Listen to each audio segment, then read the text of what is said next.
తాకట్లో ఉన్న మీ బంగారాన్ని విడిపించి ఆ రోజు ఆన్లైన్ రేటుకి కొంటాం. Sharma gold company.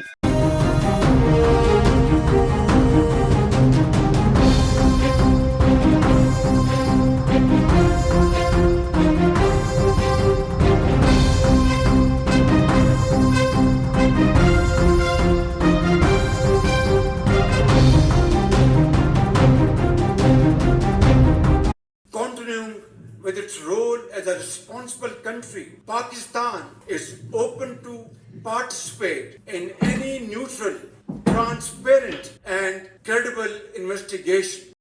ఇది పాకిస్తాన్ ప్రస్తుత పరిస్థితి. పాక్ ప్రధాని షహబాజ్ షరీఫ్ మొత్తానికి తోక ముడిచినట్టు కనిపిస్తోంది.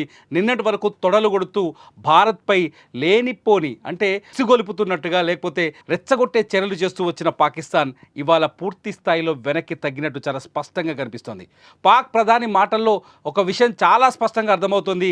భారత్ ఒకవేళ యుద్ధం చేస్తే మేము సర్వనాశనం అయిపోతామనే విషయం పాక్ ప్రధాని మాటల్లో చాలా స్పష్టంగా కనిపిస్తోంది. అంతేకాదు సింధు జలాలని నిలుపుదల చేయడంతో పాక్లో పూర్తిగా కరువు పరిస్థితులు, పాక్ ఆర్థిక వ్యవస్థ సర్వనాశనమవుతుందనే భయం పాకిస్తాన్ వెన్నులో వణుకు పుట్టిస్తుందని కూడా స్పష్టంగా అర్థమవుతుంది. మొత్తానికి యుద్ధం చేయకుండానే ప్రధాని మోదీ పాకిస్తాన్పై విజయం సాధించినట్టుగా మనకి ఇక్కడ చాలా స్పష్టంగా పాక్ ప్రధాని మాటల్లో ఆ శబ్దంలో మనకు వినిపిస్తోంది. పాకిస్తాన్ ప్రధాని షహబాజ్ షరీఫ్ చాలా స్పష్టంగా చెప్తున్నారు. పహల్గామ్లో జరిగిన దాడితో మాకు సంబంధం లేదంటూ మొదటి నుంచి చెప్పుకుంటూ వస్తున్నప్పటికీ, జమ్మూ కాశ్మీర్లో ఎల్ఓసి వెంట సీజ్ ఫైర్ ఉల్లంఘన చేస్తూ వస్తున్నప్పటికీ, కాల్పులు జరుపుతూ వస్తున్నప్పటికీ, ఉగ్రవాద సంస్థ ఏదైతే ది రెసిస్టెంట్ ఫ్రంట్ ఏదైతే ఉందో ఆ ఉగ్రవాద సంస్థ పాక్ పెంచి పోషించిన లష్కరే తోయిబాకు సంబంధించిన ఒక గ్రూప్ అని తెలిసినప్పటికీ కూడా నిన్న హఫీజ్ సయీద్ ఎవరైతే లష్కరే తోయిబా అధినేత హఫీజ్ సయీద్ మోదీ రక్తాన్ని పారిస్తానంటూ తీవ్రమైన వ్యాఖ్యలు చేసినప్పటికీ కూడా షహబాజ్ షరీఫ్ చాలా కొత్తగా మాట్లాడారు. ఇవాళ వింతగా మాట్లాడారు. మొత్తానికి సింధు నది జలాలు ఆగిపోతే పాక్పై యుద్ధం చేయకుండానే భారత్ విజయం సాధించినట్లు అవుతుంది. కాబట్టి ఆ భయంతో పాకిస్తాన్ మళ్ళీ దొంగ నాటకాలను ఎంచుకున్నట్టుగా చాలా స్పష్టంగా అర్థమవుతుంది. షహబాజ్ చాలా స్పష్టంగా చెప్తున్నారు, పహల్గామ్లో జరిగిన దాడిపైన పారదర్శకమైన విచారణ జరిగితే ఆ విచారణలో పాల్గొనేందుకు పాకిస్తాన్ సిద్ధంగా ఉందని చెప్తున్నారు. అనేక ఉగ్రవాద సంస్థలు జైషే మహమ్మద్ కావచ్చు, లేకపోతే ఇప్పుడున్న లష్కరే తోయిబా కావచ్చు, ఎప్పుడైతే ఆర్టికల్ 370 తర్వాత కశ్మీర్లో వరుసగా విధ్వంసాలు సృష్టిస్తూ ఇవాళ పహల్గామ్ దాడికి కారణమైన ది రెసిస్టెంట్ ఫ్రంట్ కావచ్చు, ఈ మూకలన్నీ కూడా పాకిస్తాన్ ప్రేరేపిత ఉగ్రవాద సంస్థలే. ఇవాళ భారత్ ఇంత కఠినమైన నిర్ణయాలు, సింధు జలాలని నిలిపివేయటం, అట్లాగే 2 అటారీ బార్డర్ని మూసివేయటం, పాకిస్తాన్లో ఉన్న దౌత్య కార్యాలయంలో సిబ్బందిని తగ్గించడం, అట్లాగే భారతదేశంలో ఉన్న పాక్ పౌరులను ఈ దేశం నుంచి ఏప్రిల్ 27 లోపు పూర్తి స్థాయిలో వెళ్ళిపోమని ఆదేశించడం, ఇవన్నీ చూస్తుంటే చాలా స్పష్టంగా భారత్ ప్రపంచానికి పాకిస్తాన్ ఉగ్రవాదాన్ని పెంచి పోషిస్తుంది అనే సమాచారాన్ని మాటని ప్రపంచానికి చాటి చెప్పినట్టుంది. ప్రధాని మోదీ బీహార్లో మాట్లాడుతున్నప్పుడు చాలా స్పష్టంగా ఆయన ఆంగ్లంలో చెప్పారు ఈ విషయాన్ని. ఏదైతే ఉగ్రవాదాన్ని పోషిస్తున్న వెనక ఉన్నారో వాళ్ళ అంతు చూస్తామని చాలా స్పష్టంగా చెప్పడంతో పాక్లో వణుకు మొదలైంది. అయితే మోదీ వ్యాఖ్యల్ని భారతదేశంలో మళ్ళీ అలజడి సృష్టించాలనే ఉద్దేశంతో హఫీజ్ సయీద్ ఎవరైతే ఒక ఉగ్రవాది రక్త పిపాసి రాక్షసుడిలా ఉంటూ పాకిస్తాన్ నుంచి జమ్మూ కాశ్మీర్లో రక్తాన్ని పారిస్తున్న లష్కరే తోయిబా ఉగ్రవాది హఫీజ్ సయీద్ నిన్న సింధు నదీ జలాలను ఆపేస్తే మోదీ రక్తాన్ని పారిస్తామని మాట్లాడిన మాటలతో ఒక్కసారిగా ప్రతి భారతీయులో మళ్ళీ ఆగ్రహావేశం పైకొచ్చింది. దీంతో పాకిస్తాన్కి స్పష్టంగా అర్థమైంది, భారతదేశం యుద్ధం విషయంలో ఎంత దూరమైనా ఎంత ముందుకైనా వెళ్ళడానికి సిద్ధంగా ఉందనే విషయాన్ని పాకిస్తాన్ అర్థం చేసుకున్నట్టుగా తెలుస్తుంది. ఈ అన్నింటి నేపథ్యంలో ఇప్పటికే సరిహద్దుల వెంట ఆపరేషన్ ఆక్రమిత్ అంటే యుద్ధ ఇండియన్ ఎయిర్ ఫోర్స్ ఒక ప్రదర్శన చేసింది, ఎక్సర్సైజ్ చేసింది.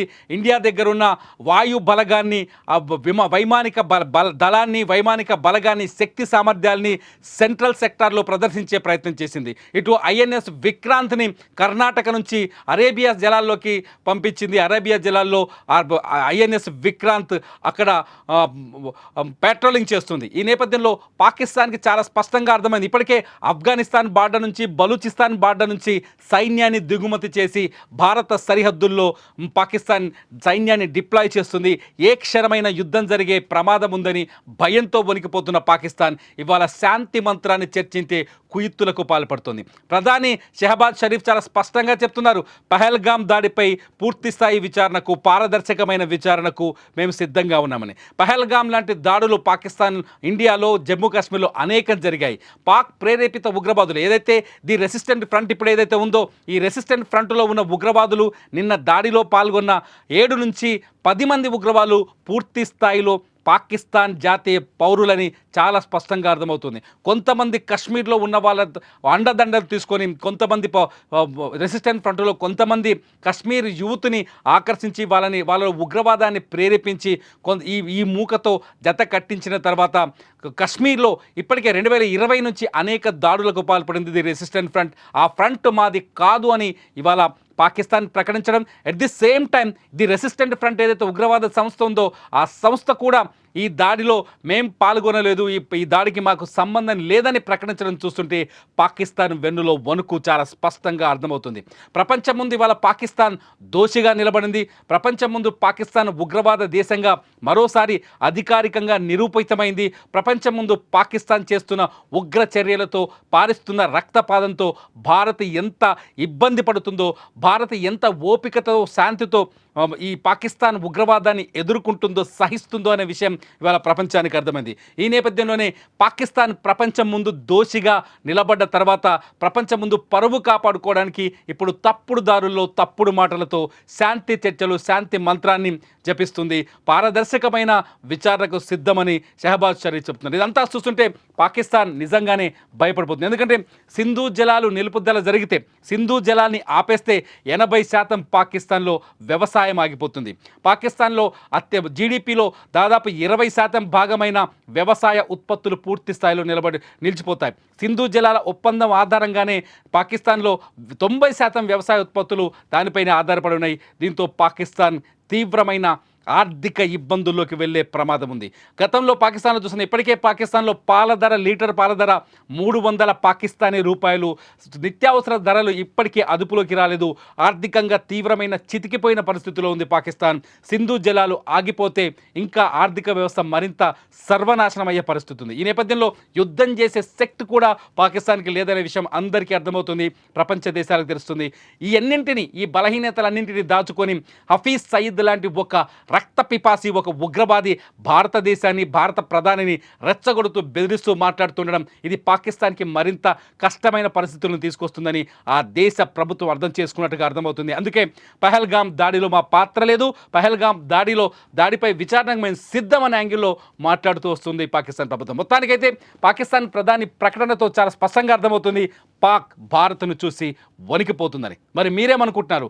పాకిస్తాన్ పైన యుద్ధం అవసరమా? ఇలా వణికితే సరిపోతుందా? ఈ వీడియో కింద కామెంట్ చేయండి. చూస్తూనే ఉండండి సుమన్ టీవీ.